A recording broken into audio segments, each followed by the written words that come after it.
उनके ऊंचे भाग गुरु ज्ञान से धोइए जन्म जन्म के दाग।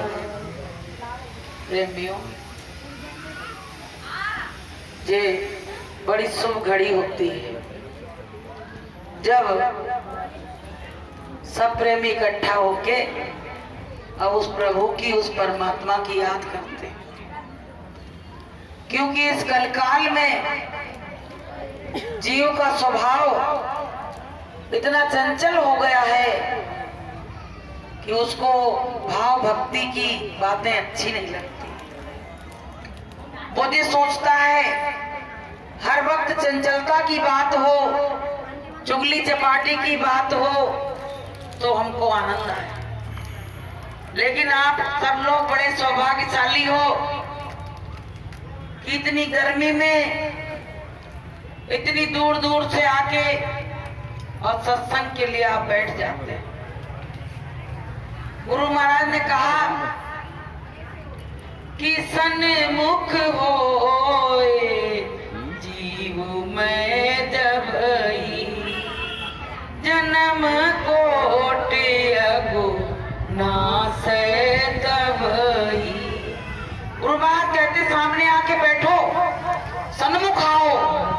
जब जीव परमात्मा के सन्मुख आता है तो उसके जन्म जन्म के पापों को वो नष्ट कर देते हैं और उसको अच्छा बना देते हैं, पाक साफ निर्मल बना देते हैं। तो प्रेमियों, सत्संग में आना कहा नहीं गया कि छोड़ो सब काम चलो सत्संग में, छोड़ो सब काम चलो सत्संग में, छोड़ो सब काम चलो सत्संग में। बक्स का ताला खुले चाबी से, बक्स का ताला खुले चाबी से, मन का ताला खुले सत्संग में, मन का ताला खुले सत्संग में। छोड़ो सब काम चलो सत्संग में, छोड़ो सब काम चलो सत्संग में। तो सारे कामों को छोड़ के सत्संग में आ जाओ। क्योंकि अगर परमात्मा से मिलन चाहते हो तो सत्संग में आना ही पड़ेगा। सत्संग में आना पड़ेगा, भजन करना पड़ेगा और गुरु आज्ञा का पालन करना ही पड़ेगा। ऐसे परमात्मा मिलने वाला नहीं है। तो प्रेमियों, ये मानव जीवन हमको बड़ी दया कृपा से मिला है, परमात्मा की दया से मिला। अपनी मर्जी से कोई चाहे तो मिल सकता है क्या? सब चाहते हैं, ये जितने जीव हैं सब चाहते हैं कि मैं मनुष्य बन जाऊं, लेकिन वो अपने कर्मों के हिसाब से तो बनेंगे कि जैसे कर्म करेगा वैसे फल देगा भगवान। हमारे तुम्हारे कोई अच्छे कर्म होंगे यानी कौन से जन्मों के, तो हमको परमात्मा ने मनुष्य बना दिया। अब मनुष्य बन के यदि हम कोई काम को अच्छी तरह से नहीं करते हैं, परमात्मा के काम को, तो प्रेमियों मेरा मनुष्य जीवन पाना ही बेकार हो जाए। कहा गया कि कबीरा एक न जानिया और बहु जाना क्या हो, और एक ते सब होते हैं और सबसे एक न होए। तुमने सब कुछ दुनिया की लिखाई पढ़ाई, नाते रिश्तेदार सब कुछ समझे, सब जाने, लेकिन एक परमात्मा को नहीं जाना तो तुम्हारे बराबर हमारे बराबर कोई मूर्ख नहीं, कोई मूर्ख नहीं है। तो एक को जान लिया कि एक से सब होते हैं और सबसे एक ना हो। सब मिल गए तो कुछ नहीं काम बना, अगर एक मिल गया तो आपका सब काम बन जाएगा। कहा गया कि आयु गवाई आई दुनिया में और दुनिया चले न साथ और पैर कुल्हाड़ी मार ली, मूर्ख अपने यहाँ सारा जीवन संसार में बता दिया कि संसार वाले बड़े अच्छे हैं, मेरा साथ देंगे मुसीबत में परेशानी में। लेकिन संसार वालों ने तुम्हारा कितनी देर साथ दिया? तुम 2 दिन हॉस्पिटल में एडमिट हो जाओ तो तुम संसार का प्रेम देख लोगे। वो कहेगा रात में तुम रुक जाना, अब वो कहेगा तुम रुक जाना, जे होगी तू तुम्हें में। तो जब आपत कहते ना ये मुसीबत पड़ती, परेशानी पड़ती है, तब अपने और पराये की पहचान इंसान को होती है। ऐसे तो सब अपने हैं, लेकिन परेशानी में जो खड़ा होता है वही अपना होता है। तो प्रेमियों, लेकिन परमात्मा जो है वो हर क्षण हर पल परेशानी में भी खड़ा है और तुम्हारे आराम में भी खड़ा है। देखो आपको पता है, मेरे मन में एक विचार आ रहा था कि कोई व्यक्ति बड़ा मैला कुचैला गंदा है, तो हम लोग क्या करेंगे? अरे भैया उधर ही बैठो, उधर बैठो, यही तो कहेंगे। लेकिन परमात्मा क्या कहता है? चाहे हमारे शरीर से कोड़ टपक रहा हो, पूरा शरीर फूट गया हो, और अगर वो परमात्मा का नाम ले रहा है ना, तो परमात्मा सर्वश्रेष्ठ पहली लिस्ट में उसको अपना नाम, अपनी लिस्ट में सबसे ऊपर नाम रखता है। बताइए, और हम जी उसको निकृष्ट, खराब, गंदा, मेला, कुचैला कह के और भगा देते। तो बताइए कौन अच्छा है? परमात्मा अच्छा है कि नहीं अच्छा है? परमात्मा अच्छा है। तो प्रेमियों, तो हमको परमात्मा से ही प्रेम करो। दुनिया के नाते रिश्ते सब बेकार हैं, सब दिखाने के नाते रिश्ते हैं कि जितनी प्रीत कुटुंब से उतनी गुर से होए, तो कह कबीर दास की बाँ न पकड़े होए। अगर हमें परिवार दिखता है, अपना घर दिखता है, अपने बच्चे दिखते हैं, गुरु महाराज ने कहा बच्चों तुम हमको अपना बच्चा ही मान लो, जिससे तुम ज्यादा प्रेम करते हो वही हमको अपना मान लो, अपना पति मान लो, अपना परमात्मा मान लो। लेकिन हमने उनको कुछ भी नहीं माना, केवल यही कहा गुरु जी, यही कहा ना कि गुरु जी है और मनुष्य रूप में, और गुरु को जिसने मनुष्य रूप में माना वो पता है पाप के भागीदार बन गए। कहा गया कि गुरु को मानुष जानते और ते नर कहिए अंधे, और होए दुखी संसार में और आगे जम के फंद, वो जम के फंद में फंस जाएंगे। इसलिए प्रेमियों, गुरु क्या है? गुरु ही है भगवान, गुरु ही भगवान है। इसमें कोई भेद नहीं है, इसमें कोई भेद नहीं है। और भेद जो समझेंगे कि ये अलग है और भगवान अलग है, तो प्रेमियों वो गुलाट खा जाएंगे और गिर जाएंगे, ना वो गुरु के बन के रह पाएंगे, ना भगवान के बन के रह पाएंगे। इसलिए प्रेमी भाई बहनों, ये जो जीवन मिला है इसको अच्छाइयों में गुजारो, इसको बुराइयां जो हमारे अंदर भरी थी उनको धीरे धीरे निकालते चलो। गुरु महाराज ने कहा कि सत्संग में आओ और यहाँ गुनाहों की माफी मांगो, तो अपनी एक बुराई को यहाँ छोड़ दो तो तुम्हारी एक मनोकामना मैं पूरी कर दूंगा। अब बताइए आप लोग, सब लोग कितने बार सत्संग में आते हो? अगर एक एक बुराई को यहाँ छोड़ते रहते तो पता है आपकी तमाम मनोकामना पूरी हो गई होती, लेकिन छोड़ी नहीं, इसलिए पूरी नहीं हो रही। अभी तो अंदर बुराइयां बैठी है और ज्यादा पनप रही है। अगर सत्संग में ना आओ तो आप हम बताएं, पत्थर लेके एक दूसरे को मारने लगोगे, इतनी बुराइयां इंसान में भरी है। तो प्रेमियों, हमको तुमको सत्संग क्या सिखाता है? सत्संग हमको जीना सिखाता है कि सतगुरु तुम्हारे प्यार ने जीना सिखा दिया, सतगुरु तुम्हारे प्यार ने जीना सिखा दिया, सतगुरु तुम्हारे प्यार ने जीना सिखा दिया, सतगुरु तुम्हारे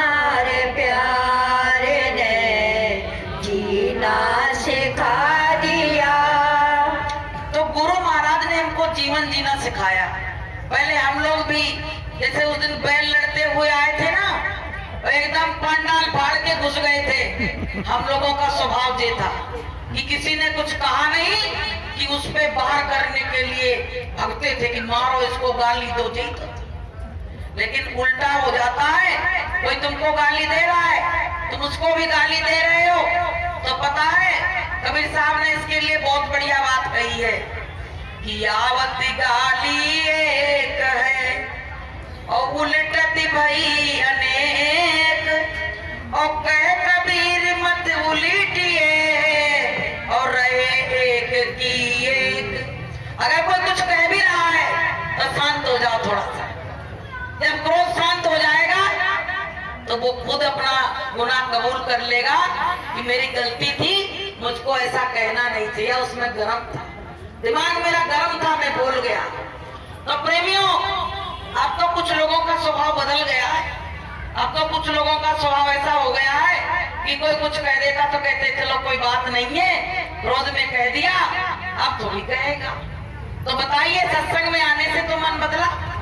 अगर नहीं आते तो वही क्रूरता, वही गाली गलौज सब मेरे अंदर भरा होता।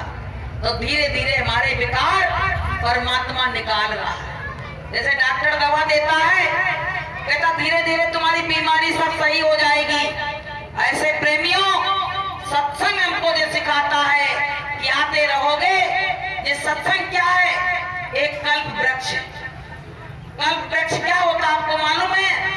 उसके नीचे बैठ के तुम मन से बस सोच लो, वही काम तुम्हारा हो जाएगा। एक बार एक व्यक्ति गुरु महाराज से कहने लगा कि गुरु महाराज बड़ी परेशानी, तमाम माताएं मैंने कहती रहती है भी परेशानी भाई, शरीर से कोई दुखी, कोई तन से दुखी, कोई मन से दुखी, कोई धन से दुखी, कोई चित्त से रहित उदास, और एक एक दुख सबन को और सुखी संत को दास। तो तमाम माताएं बहनें कहती रहती है। तो ऐसे गुरु महाराज के पास एक पहुंच गई कि गुरु महाराज बड़ी परेशानी। गुरु महाराज ने कही दुनिया की सब परेशानी तुम्हारे ऊपर आ गई क्या? बोले गुरु महाराज हमें बहुत परेशानी, बड़ी गरीबी है। तो गुरु महाराज ने कहा सत्संग में आओ। फिर एक और आ गई, कहे गुरु महाराज बड़ी बीमारी है। तो गुरु महाराज ने कही सत्संग में आओ। तो वो लोग कहने लगी कि जो बात गुरु महाराज से पूछो, तो कहते सत्संग में आओ। तो क्या सत्संग ही सबकी दवा है? तो गुरु महाराज ने कहा कि सत्संग ऐसा कल्प वृक्ष है, यहाँ पे आके तुम्हारी हर मनोकामना पूरी हो जाएगी। जो आप मन से मांगोगे वो गुरुदेव तुम्हारी पूरी कर देंगे। बोलिए प्रेम से। तो आते तो रहो, आप फल की इच्छा पहले करने लगते हो। अभी मां नारायण बिहार में एक से बात हुई तो कहने लगी मेहंदी ऑपरेशन एक हो चुका, दूसरा ना हो तो गुरुदेव की रैली में चलेंगे। हमने कहा तुम फल की इच्छा पहले करने लगी।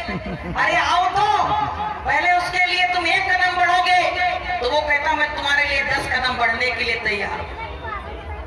तुम तो स्वार्थ की बात करती हो कि स्वार्थ लाख करे सब प्रीति और सुर नर मुन सब किया। अरे आके तो देखो, रैली में भाग लेके भी तो देखो, देखो आपका क्या काम होता है क्या नहीं होता, तब कुछ कहो। तो प्रेमियों, ये गुरु महाराज की दया से सब हो रहा है।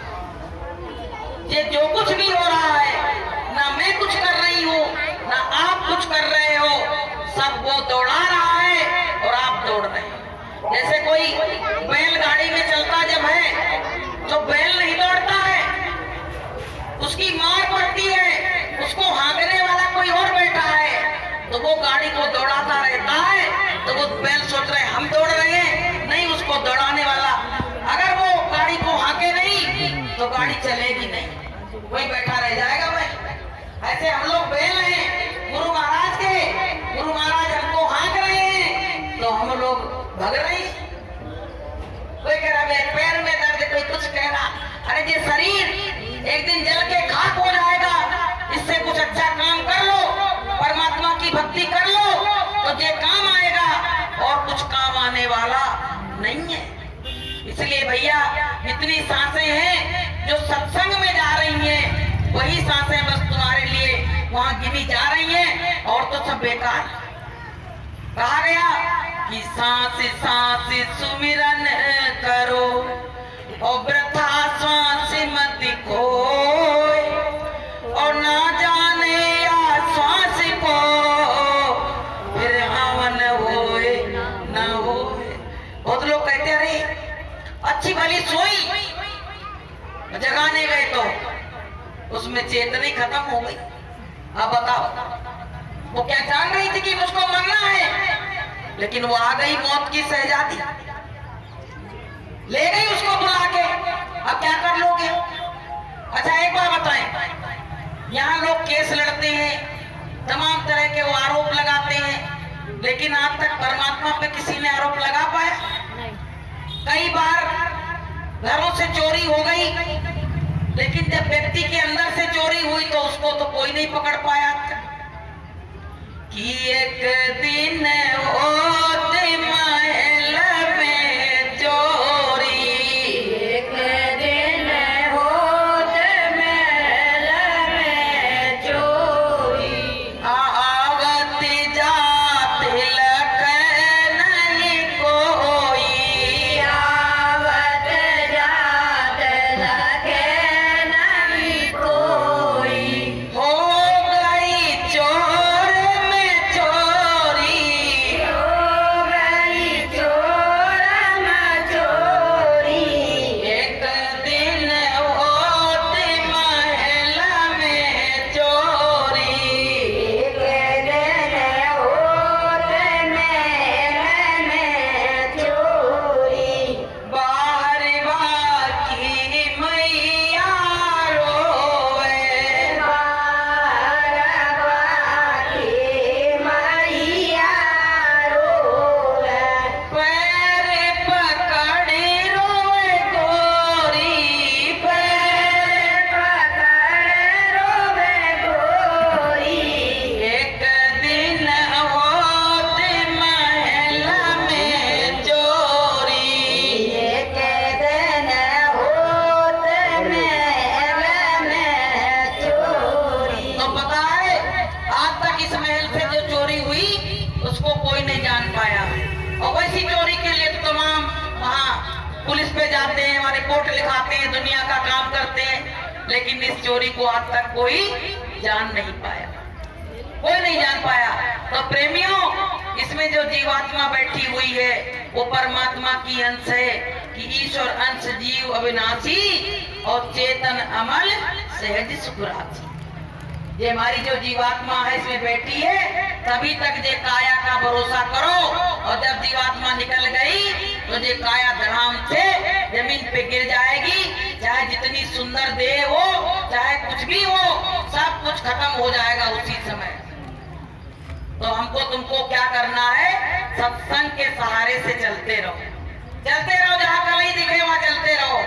भाई कलई देख के तो आई होगी, तो कलई दिखती रहे वहाँ चलते रहो, बस पार हो जाओगे। कलई की तरह सफेदी ला लो अपने दिल में, गंदगी को निकाल दो। जैसे कलई दिखती है तो हम चले आते हैं, अगर वहाँ कोई काले उससे काली डाल दी जाए तो आप समझ नहीं पाओगे, वो उसी में मिल जाएगी धूल में। इसलिए सफेदी डाली जाती है, और सफेद कपड़े पहन के यहाँ आया भी जाता है, और मंच भी सफेद लगता है। तो हमारे अंदर भी तमाम जो कालिक जमी है उसको हटा देना चाहिए, और वो सफेदी, वो चमक अपने अंदर ले आनी चाहिए। तो प्रेमियों, उसने क्या क्या कह दिया है कि मोहे छल चित्र कपट नहीं भावा, निर्मल मन जन सो मोहि पावा। उसने कह दिया कि कालिक वाले लोग मुझको नहीं चाहिए, छल छिद्र कपट वाले लोग नहीं चाहिए, मुझे तो साफ सुथरा चाहिए, फ्रेश माल, साफ सुथरा चाहिए। तो प्रेमियों, गुरु महाराज क्या सिखाते हैं? अपने अंदर की बुराइयों को मेरे आगे चढ़ा दो ना, मैं लेने के लिए तैयार हूँ, और तुम साफ सुथरे हो जाओ, साफ सुथरे हो